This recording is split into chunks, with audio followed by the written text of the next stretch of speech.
Cancer کے مرکز اسرائیل کے مقابلے میں سر و سجود، اس سے زیادہ ذلت اور کیا ہو سکتی ہے؟ وحدت کی اہمیت اور ضرورت کیا ہے؟ تفرقہ اپنے تمام معانی میں مذموم ہے، وحدت اپنے تمام معانی میں ممدوح ہے۔ انہوں نے امت مسلمہ کی وحدت کے پیچھے موجود اس راز کو بہت پہلے سمجھ لیا تھا۔ یہ وحدت سے مراد ہی یہ ہے کہ آپ اپنے جو مقدسات ہیں، یہ جو آپ کے عقائد ہیں، ان سے دستبردار ہو جائیں۔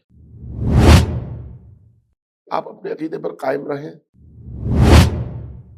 چونکہ آپ نے اپنے عقیدے کا جواب مجھے نہیں دینا، اللہ کو دینا ہے۔ ہم دیکھتے ہیں کہ وحدت کی راہ میں ایک بہت بڑی رکاوٹ مقدسات کی توہین ہے۔ پہلی بات تو یہ ہے کہ ہمیں توہین کی بھی تعریف کرنی پڑے گی اور حقیقت کی تعریف کرنی پڑے گی۔ سوشل میڈیا ایک آزاد پلیٹ فارم ہے۔ آج کل بعض لوگ جو ہے یزید کی بھی تعریف کرتے ہیں، یزید کو بھی مقدسات میں شامل کرتے ہیں۔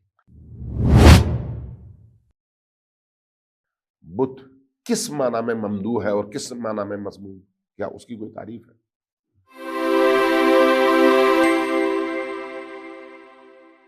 اعوذ باللہ من الشیطان الرجیم، بسم اللہ الرحمن الرحیم، رب اشرح لی صدری ویسر لی امری واحلل عقدۃ من لسانی یفقہوا قولی۔ ناظرین محترم، آج ہماری خوش قسمتی ہے کہ آج ہمارے ساتھ ایک ایسی شخصیت شریک گفتگو ہیں جو اتحاد امت کے لیے اور حقوق ملت کے لیے ہمیشہ ہر میدان میں صف اول میں نظر آتی ہے۔ ہم خوش آمدید کہتے ہیں آغا امین شیری صاحب کو۔ السلام علیکم ورحمۃ اللہ۔ وعلیکم السلام ورحمۃ اللہ۔ پہلا سوال یہی ہے کہ پیغمبر اکرم صلی اللہ علیہ وآلہ وسلم کی ولادت کا مہینہ ہے، خود اس پہ بھی اختلاف ہے کہ پیغمبر کی ولادت 12 کو ہوئی یا 17 کو ہوئی، 8 کو ہوئی۔ تو امام خمینی رحمۃ اللہ علیہ نے کہا کہ اس اختلاف میں پڑھنے کی ضرورت ہی نہیں ہے، پورے ہفتے کو اب ہفتے وحدت کے طور پہ منائیں۔ تو وحدت کی اہمیت اور ضرورت کیا ہے؟ کیا یہ صرف ایک سیاسی ضرورت ہے یا ایک قرآنی نظریہ اور تعلیم؟ بسم اللہ الرحمن الرحیم۔ سب سے پہلے تو ان ایام کی برکتوں کے حوالے سے آپ کے تمام ویورز کو مبارکباد پیش کرتا ہوں۔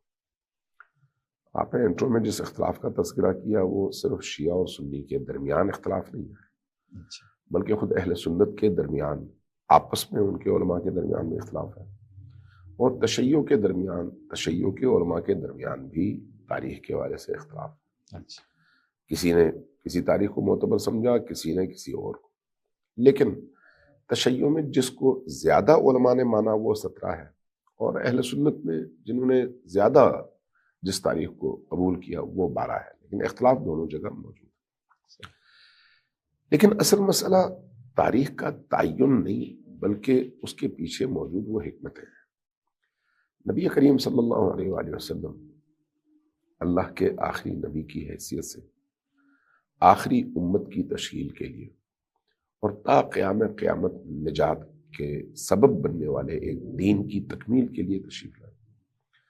اس اعتبار سے جو وہ فلسفی بعثت ہے اس کو سامنے رکھنا چاہیے، جس کا تقاضا یہ ہے کہ ایک امت بن کر ہم میدان میں کھڑے ہوں، رسول پاک صلی اللہ علیہ وآلہ وسلم کی تعلیمات کے ساتھ جڑ سکیں، ان کے احکام اور اوامر کو حرز جاں بنا سکیں، ان کی دوستیوں کو ہم اپنی دوستیوں کا معیار اور ان کی دشمنیوں کو ہم اپنی دشمنیوں کا معیار بنا سکیں، ان کی دی ہوئی اخلاقیات کو ہم اپنے زندگی کا حصہ، اور جن چیزوں سے انہوں نے اجتناب کیا ان چیزوں سے ہم اپنے اور اپنی امت کو بچا سکیں۔ یہ بنیادی ہدف ہے، چونکہ اسی کے نتیجے میں ہم اس دنیا میں بھی اور اس دنیا میں بھی کامیاب ہو سکتے ہیں اور سرخرو ہو سکتے ہیں۔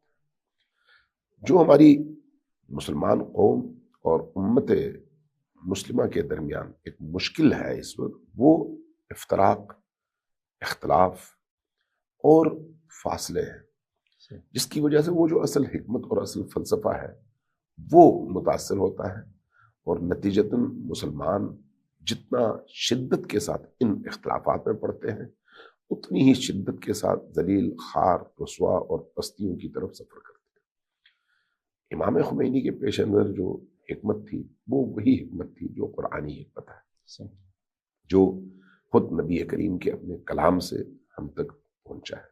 وہ حکمت کیا ہے؟ آپ کے آپس کے اختلافات کا تعلق اگر آپ کے فہم سے ہے تو فہم کے اختلاف کی گنجائش ہمیشہ رہتی ہے.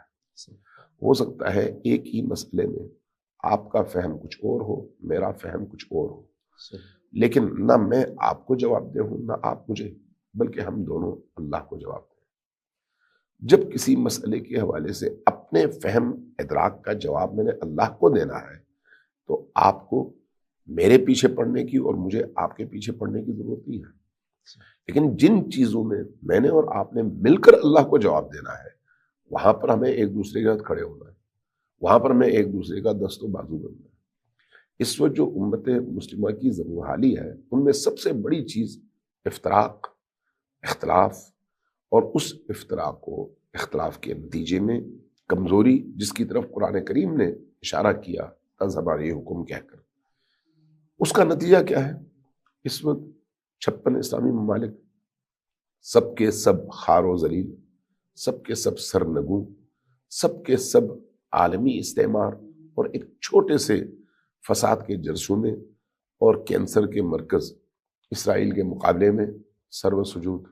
اس سے زیادہ ذلت اور کیا ہو سکتی ہے؟ اس ذلت کی بنیادی وجہ کیا ہے؟ وہی افتراق، وہی اختلاف. اگر یہی ممالک، یہی مسلم اقوام امت مسلمہ اور امت قرآنی کی تعبیر بنتے تو یہ ایک ایسی قوت ہے جن کے مفادات مشترک تھے، جن کا سرمایہ مشترک تھا، جن کے ذخائر مشترک تھے، جن کے عقائد مشترک تھے، جن کے اہداف مشترک تھے، جن کے دشمن بھی مشترک تھے اور دوست بھی مشترک تھے. جس طرح اللہ اقبال نے فرمایا منفعت ایک ہے اس قوم جی نقصان. جی. تو اس کا مطلب یہ ہے کہ دشمنان دین نے، دشمنان ادیان آسمانی نے، چاہے آج وہ کسی بھی صورت میں ہو، انہوں نے امت مسلمہ کی وحدت کے پیچھے موجود اس راز کو بہت پہلے سمجھ لیا تھا. اس لیے انہوں نے جس بھی طرح سے ممکن تھا اس وحدت کو توڑنے کی کوشش کی، اور اس کے نتیجے میں ہمارے درمیان نفرتوں کے بیج بوئے گئے. اب بعض اوقات اس لیے لوگ ان نفرتوں کو دین کا حصہ سمجھ کر اپناتے ہیں، اور بعض لوگ ان دشمنوں کے اعلی کار کی حیثیت سے اپناتے ہیں. نہ سب اعلی کار ہیں اور نہ سب غلط فہمی کا شکار ہیں، دونوں طرح کے طبقات موجود ہیں. امام خمینی جس طرح سے اس مملکت کے باسیوں کو ذلت سے نکال کر عزت کی معراج تک پہنچانا چاہتے تھے، جو کہ انہوں نے کر کے دکھایا، اسی طرح سے وہ یہ چاہتے تھے کہ قرآن اور دین کی تعلیمات پر عمل کرتے ہوئے مسلم امہ بھی اسی اپنے معراج آدمیت تک اور امت کی جو رشد اور تکامل کی سطح ہے وہاں تک پہنچے. اور اس کے لیے جو سب سے بڑی رکاوٹ تھی وہی افتراق، اختلاف، فرقہ بندی اور مسلکی اغتشاشات اور ایک دوسرے کی نفرت ہے. اس سے نکلنے کے لیے بہترین سرمایہ کیا ہے، بہترین نقطہ کیا ہے؟ قرآن کی نگاہ میں اگر دیکھا جائے تو قرآن کا مزاج ہی وحدت کا ہے. اس لیے تعالوا الی کلمۃ سواء بیننا و بینکم کہہ کر اللہ تبارک و تعالیٰ نے اللہ کی بنیاد پر مختلف ادیان الہیہ کو اکٹھے ہونے کا حکم دیا. اگر اللہ کا وجود باقی تمام ادیان کے درمیان مشترک ہے تو دین اسلام کے اندر موجود فرقوں اور مختلف مسالک کے درمیان اللہ کے بعد جو نقطۂ وحدت ہے وہ قرآن بھی ہے اور نبی کریم کی ذات بھی ہے. لہٰذا اگر نبی کریم کی ولادت کے موقع پر ہم اس ذات اقدس کے دامن سے متوسل ہوں اور ایک ہو جائیں تو اللہ کی وحدانیت کے بعد رسول اللہ کی رسالت ہم سب کو ایک امت بنا سکتی ہے. اور اس ایک امت بننے کا جو عملی اظہار ہے وہ اہداف میں ایک ہونا ہے، مقاصد میں ایک ہونا ہے، اپنی منزل کے تعین میں ایک ہونا ہے. یعنی اس سے مراد یہ نہیں ہے کہ شیعہ سنی ہو جائیں یا سنی شیعہ ہو جائیں، کیونکہ بعض لوگ یہ سمجھتے ہیں کہ وحدت سے مراد ہی یہ ہے کہ آپ اپنے جو مقدسات ہیں، یہ جو آپ کے عقائد ہیں، ان سے دستبردار ہو جائیں. کیا وحدت کا درست مفہوم کیا ہے؟ دیکھیے یہ تو واضح ہے نا، میں نے جیسے پہلے اپنی مفہوم میں عرض کیا کہ فکر کا اختلاف، سمجھ کا اختلاف، فہم کا اختلاف، اس کی گنجائش تو ہے نا دین کے اندر. اس اختلاف کو آپ کبھی بھی ختم نہیں کر سکتے. وہ فہم کا اختلاف ہے، معرفت کا اختلاف ہے. ہاں اگر کوئی شخص اعلی کار بنے تو وہاں پر فہم کا اختلاف نہیں ہے، وہاں پر مقاصد کا اختلاف ہے۔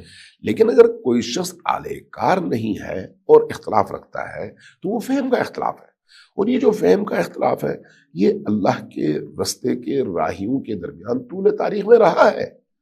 حضرت موسیٰ اور خضر کے درمیان کا اختلاف نہیں تھا، قرآن میں وہ اختلاف کس حوالے سے تھا؟ فہم کا اختلاف ہے، معرفت کا اختلاف ہے، سمجھ بوجھ کا اختلاف ہے۔ لیکن کیا اس اختلاف کی وجہ سے وہ ایک دوسرے کے مقابلے میں کھڑے تھے؟ نہیں، ایسا نہیں ہے۔ اس لیے امت اسلامیہ کو بھی اگر وحدت کی طرف دعوت دی جاتی ہے تو اس کا مطلب یہ نہیں ہے کہ تم اپنی فکر، اپنے عقیدے، اپنے فہم کے نتائج کو چھوڑ کر کسی اور کے فہم کے نتائج کو اپناؤ، یہ نہیں ہے۔ اپنا مسلک چھوڑو اور دوسرے کے مسلک کو اپناؤ، یہ نہیں ہے۔ اپنے عقیدے کو چھوڑ کر دوسرے کے عقیدے کو اپناؤ، یہ نہیں ہے۔ اس کا مطلب یہ ہے کہ آپ اپنے عقیدے پر قائم رہیں، چونکہ آپ نے اپنے عقیدے کا جواب مجھے نہیں دینا، اللہ کو دینا ہے، اس لیے یہ آپ کا اور آپ کے اللہ کا معاملہ ہے۔ لیکن جب ظلم ہو تو اس ظلم کے مقابلے میں کھڑے ہونا یہ اللہ کا وہ حکم ہے جس پر آپ بھی متفق ہیں، میں بھی متفق ہوں۔ عدل کا نفاذ یہ ایک ایسا حکم ہے جس پر آپ بھی متفق ہیں، میں بھی متفق ہوں۔ معاشرے کے اندر انصاف کو قائم ہونا چاہیے اور ظلم کا خاتمہ ہونا چاہیے، یہ ایک ایسا نقطہ ہے جو قرآن، نبی اور اللہ کا حکم ہے، اس پر میں بھی متفق ہوں اور آپ بھی متفق ہیں۔ اور یہ وہ اجتماعی احکام کی مثالیں ہیں جن میں سے ہر مثال مجھ سے بھی متعلق ہے، آپ سے بھی متعلق ہے۔ اس کا میں نے بھی جواب دینا ہے اور آپ نے بھی جواب دینا ہے، اس لیے کہ اس کے حوالے سے خود نبی کریم نے بھی فرمایا کلکم راع وکلکم مسئول عن رعیتہ۔ تو اس کا مطلب ہے اجتماعی زندگی میں، دوستیوں اور دشمنیوں کے انتخاب میں، اللہ کے دین کی بقا کی جد و جہد میں، اللہ کے احکام کے نفاذ کی جد و جہد میں، ظلم اور عدوان کے خاتمے میں، استکبار کے مقابلے میں کھڑے ہونے کے حوالے سے، طاغوت کے نظام کو چیلنج کرنے کے حوالے سے، یہ وہ اجتماعی فرائض ہیں جن کا تعلق آپ سے بھی اور مجھ سے بھی ہے۔ اور یہ فرائض تبھی انجام دیے جا سکتے ہیں جب انڈیویجول لائف سے نکل کر ہم اس اجتماعی لائف میں ایک دوسرے کے کندھے سے کندھا ملا کر کھڑے ہو سکیں۔ اگر یہ نہ ہو سکے تو پھر ہم وہ ہدف حاصل نہیں کر سکتے۔ لہٰذا اس بنیاد پر میں اور آپ دونوں ایک دوسرے کے سامنے جواب دیں، ہم دونوں مل کر اللہ کے سامنے جواب دیں۔ اس وقت جو کچھ فلسطین میں ہو رہا ہے، کیا اس کا جواب ہم سے نہیں لیا جائے گا؟ تم خاموش کیوں تھے؟ تم جو کچھ کر سکتے تھے وہ تم نے کیوں نہیں کیا؟ کیا یہ سوال مجھ سے کیا جائے گا؟ یعنی یہی سوال آپ سے بھی کیا جائے گا، یہی سوال سنی سے بھی کیا جائے گا، شیعہ سے بھی کیا جائے گا۔ اس وقت اگر فلسطین کے ایشو پر، غزہ کے ایشو پر لبنان والے کھڑے ہیں، فلسطین کے اندر سے لوگ کھڑے ہیں، عراق کے لوگ کھڑے ہیں، یمن کے لوگ کھڑے ہیں، آپ کے پاکستان اور ایران کے لوگ کھڑے ہیں، تو کس بنیاد پر کھڑے ہیں؟ کیا مسلکی بنیاد پر، فرقے کی بنیاد پر، عقیدے کی بنیاد پر کہ سب کا عقیدہ ہے کہ نہیں؟ وہ اس اصول کی بنیاد پر کھڑے ہیں جو اصول ہمیں ان مشترکات پر کھڑے ہونے کا حکم دیتا ہے، اور قرآنی اصول ہے اور الہی اصول ہے۔ وحدت کا مطلب ان اصولوں پر ایک دوسرے کے ساتھ کھڑے ہونا اور ملت اسلامیہ بننا، ملت محمدی بننا اور امت قرآنی بننا ہے۔ لہٰذا یہ جو تصور ہے، یہ تصور مسلک کے مفاد کے لیے نہیں ہے، یہ تصور دین کی بقا کی ضمانت ہے، اور اس کے نتیجے میں اسلام کو اور دین کو عزت ملتی ہے۔ لہٰذا یہ دعوت چاہے کہیں سے بھی آئے، لبیک کہنا ہر مسلمان کا فریضہ بنتا ہے۔ تو ہم دیکھتے ہیں کہ وحدت کی راہ میں ایک بہت بڑی رکاوٹ مقدسات کی توہین ہے۔ ہمارے فقہاء نے واضح فتویٰ دیا ہے کہ مثلا مقدسات اہل سنت کی توہین حرام ہے، لیکن عام طور پر ہم دیکھتے ہیں بعض اوقات سوشل میڈیا پہ دونوں طرف سے کوئی ایک دوسرے کی مقدسات کی توہین کرتا ہے، تو یہ اس کا شخصی فعل ہے یا اس کو بھی ایک مسلک کے طور پر ہم دیکھ لیتے ہیں؟ دیکھیں، اس موضوع کے کئی پہلو ہیں۔ پہلی بات تو یہ ہے کہ ہمیں توہین کی بھی تعریف کرنی پڑے گی اور حقیقت کی تعریف کرنی پڑے گی۔ حقیقت کیا ہے اور توہین کیا ہے؟ ایک چیز آپ کو بری لگتی ہے، مجھے اچھی لگتی ہے۔ مجھے اگر اچھی لگتی ہے، آپ کے سامنے کرنے کا میں پابند نہیں ہوں کہ آپ کو برا بھی ضرور لگے اگر وہ مجھے اچھا لگتا ہے۔ جن موضوعات پر مسالک کے درمیان اختلاف ہے، ان موضوعات میں کچھ ہیں علمی موضوعات، علمی موضوعات میں ٹیبل پر بیٹھ کر گفتگو کے ذریعے سے، ڈیبیٹ کے ذریعے سے، منطق اور فلسفے کا سہارا لیتے ہوئے، استدلال کا سہارا لیتے ہوئے گفتگو کرنا، یہ نہ صرف توہین نہیں ہے بلکہ عقل کے عین مطابق بھی ہے اور دین کے مزاج کے مطابق بھی ہے۔ اس کو اگر کوئی شخص توہین کہتا تو یہ غلط ہے، یہ بالکل بھی توہین نہیں ہے۔ لیکن اس کے مقابلے میں ایسے الفاظ کا استعمال، ایسی تعبیرات کا استعمال، ایسے لب و لہجے کا استعمال جس سے سامنے والے شخص کو دلی طور پر تکلیف ہو اور وہ اذیت محسوس کرے اور اس کے عقائد کی توہین واقعی ہوتی ہو، اس کی سبکی ہوتی ہو، ایسی ہر چیز قرآن کی روشنی میں بھی ممنوع ہے، نبی کریم کی سیرت کی روشنی میں بھی ممنوع ہے۔ ویسے بھی دین اور قرآن اور الہی اخلاقیات اس چیز کا تقاضا کرتے ہیں کہ انسان ایک دوسرے کا احترام کرے، تکریم انسانیت کے دائرے میں رہیں، دوسرے انسانوں کی کرامت نفس کا خیال رکھیں، چاہے وہ آپ کا موافق ہو یا مخالف ہو۔ صرف انسان نہیں بلکہ حیوانات کے حوالے سے بھی ان کی توہین کہیں پر بھی شریعت میں تو جائز نہیں ہے۔ حضرت امام صادق علیہ السلام کے حوالے سے واقعہ نقل کیا گیا ہے کتابوں میں۔ ایک گلی میں داخل ہو رہے تھے، سامنے سے کتا آ رہا تھا، رک گئے، کتا ادھر رک گیا، فرمایا تفضل تفضل، آئیے آئیے۔ کتا آیا، گزر گیا تو آپ گلی میں داخل ہوئے۔ کتے کو بھی آپ نے پتھر نہیں مارے، کتے کو آپ نے ڈانٹا نہیں، اس کے وجود کے اندر جتنی اس کی حیثیت ہے اتنا اس کو احترام دیا ہے۔ اگر جانوروں کے حقوق کا بھی خیال اس طرح سے رکھنا نبی کریم اور ان کی آل کی سیرت میں شامل ہے تو پھر انسان تو انسان ہے، چاہے وہ کافر ہو یا مسلمان۔ پھر اگر مسلمان ہے تو اس کی تکریم تو اور زیادہ بڑھ جاتی ہے۔ اگر وہ موحد ہے، رسول کریم کی رسالت پر وہ یقین رکھتا ہے، قرآن کریم کی اللہ کی کتاب ہونے کے ناطے اس پر وہ ایمان رکھتا ہے، تو پھر تو اس کی تکریم اور زیادہ بڑھ جاتی ہے۔ لہٰذا یہ جو مسائل اختلافیہ ہیں اس کو اگر تحقیق کے رنگ میں دیکھا جائے اور تحقیقی انداز میں گفتگو اور مباحثہ ہو، جس کی طرف قرآن نے وجادلہم باللتی ہی احسن کہہ کر اشارہ کیا، وہ تو عین قرآنی روش ہے۔ لیکن اگر گالم گلوچ ہو، اگر توہین ہو، اگر دوسروں کی تذلیل ہو، تو پھر یہ حتیٰ بتوں کے حوالے سے بھی منع ہے، چجائے کہ آپ کسی مسلمان کے جذبات اور اس کے عقائد کی بے احترامی کریں۔ تو یہاں سے ایک سوال یہ بھی پیدا ہوتا ہے کہ آپ نے جس طرح بیان کیا کہ اگر جادلہم باللتی ہی احسن ہے پھر تو درست ہے، لیکن جو سوشل میڈیا پہ آج کل ہم دیکھتے ہیں شیعہ سنی مناظرے کے نام پر بعض اوقات ایک دوسرے کے عقائد کے بھی تمسخر اڑاتے ہیں، مذاق کرتے ہیں، یہ چیز کیا قرآنی روش کے مطابق ہے؟ اس کا جواب میں دے چکا ہوں۔ اب دیکھیں، اگر سوشل میڈیا ایک آزاد پلیٹ فارم ہے، آپ کو یہ نہیں معلوم کہ کون کس چیز سے، کس چیز کے حق میں اور کس چیز کے خلاف استفادہ کرتا ہے۔ چونکہ پلیٹ فارم دوسروں کا بنایا ہوا ہے، اس لیے اس کے استعمال کے گر بھی انہی کو سب سے زیادہ آتے ہیں۔ اس وقت دنیا کے مختلف ممالک کے اندر آپ کے میڈیا ہاؤسز بنے ہوئے ہیں جو اسی سوشل میڈیا کے پلیٹ فارم سے استفادہ کرتے ہوئے مختلف اقوام، مختلف ممالک، مختلف علاقوں میں لوگوں کی ذہن سازی کرتے ہیں، اور اس ذہن سازی کے ذریعے سے حق کو ناحق، ناحق کو حق، سچ کو جھوٹ، جھوٹ کو سچ، اور اپنے مقاصد کے حصول کے لیے وہ فضا سازگار بناتے ہیں۔ اب ایسی صورتحال میں سوشل میڈیا ایک ایسی دنیا ہے جہاں پر ہر طرح کی چیز موجود ہے، دشمن بھی اس سے استفادہ کرتا ہے اور دوست بھی اس سے استفادہ کرتا ہے۔ ایک عاقل انسان، ایک موحد انسان، ایک ایسا انسان جو اپنے آپ کو اللہ کی بارگاہ میں جواب دہ سمجھتا ہے، وہ احتیاط سے قدم رکھتا ہے، ایسی کوئی بات نہیں کرتا جس سے دشمن استفادہ کرے اور دین کو اس کا نقصان پہنچے۔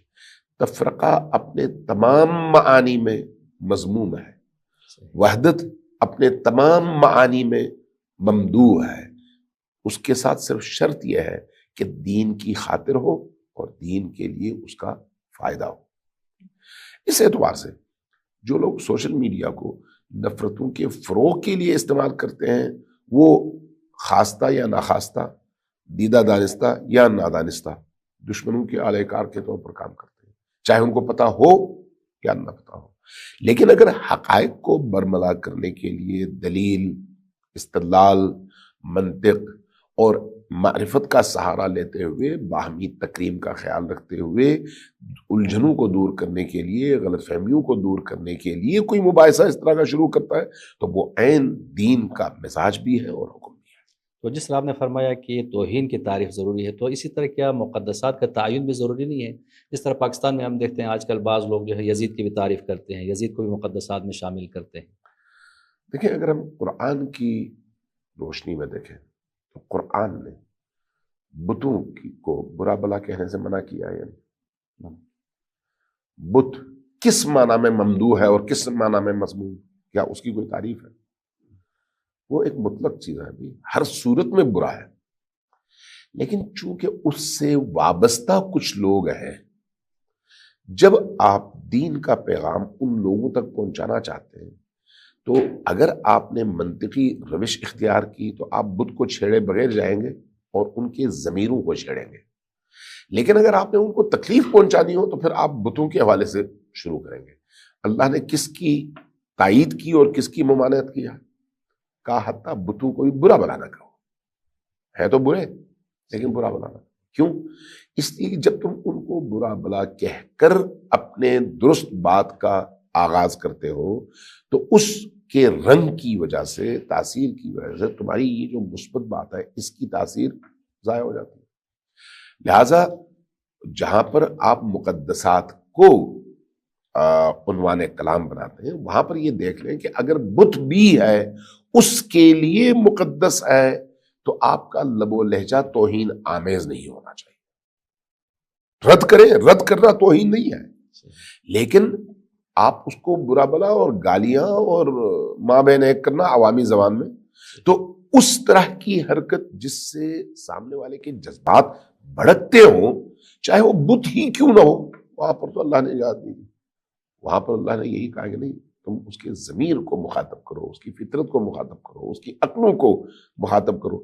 لہٰذا میرا خیال ہے جہاں توہین کے حوالے سے خود مفہوم توہین کی تعریف ضروری ہے، وہاں پر مقدسات کی اس طرح کی کوئی ضرورت نہیں ہے کہ آپ اس کی باقاعدہ پہلے تعریف کریں کہ کیا تقدس ہے اور کیا تقدس نہیں ہے۔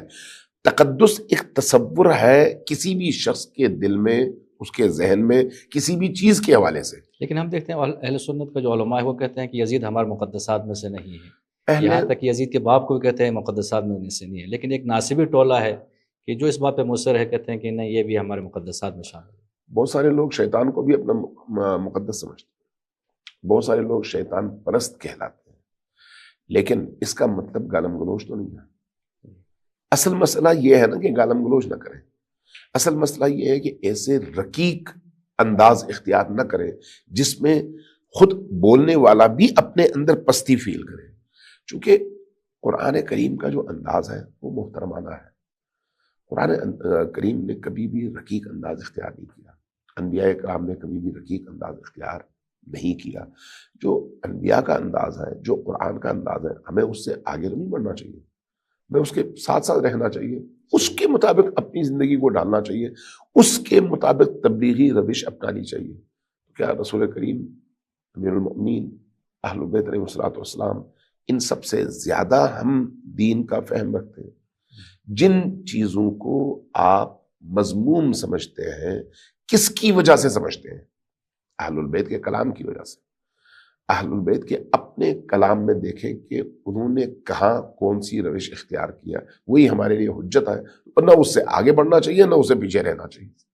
جس طرح سفین میں مولا نے اس بندے کو منع کیا جس نے گالم گلوچ شروع کیا، جواب میں فرمایا انی اکرہ ان تکون سبابین، کہ مجھے پسند نہیں ہے کہ تم بالکل ایسا ہے۔ ان گالم گلوچ کرنے والا یہ شیعہ معاویہ میں سے ہے۔ میں یہ نہیں کہوں گا کہ کس میں سے ہے، اس لیے کہ جو بھی زبان گندی استعمال کرتا ہے وہ ابلیس کا پیروکار ہے۔ اب چاہے وہ تاریخ میں کوئی بھی فرد اس طرف گیا ہو، چاہے کوئی بھی ہو، جس نے اللہ کے راستے کا انتخاب کیا اس نے کبھی بھی اپنی زبان گندی نہیں کی۔ جس کی زندہ مثال صفین سے لے کر تا اواخر حکومت عباسیہ ہے، اس پورے دور میں آپ اگر ائمہ اہل بیت کا لب و لہجہ اور ان کا انداز دیکھیں تو میرا خیال ہے وہ ایک ایسا سانچہ ہے جس میں کوئی بھی فرد یا معاشرہ ڈھل جائے تو وہ نمونہ کہلا سکتا ہے۔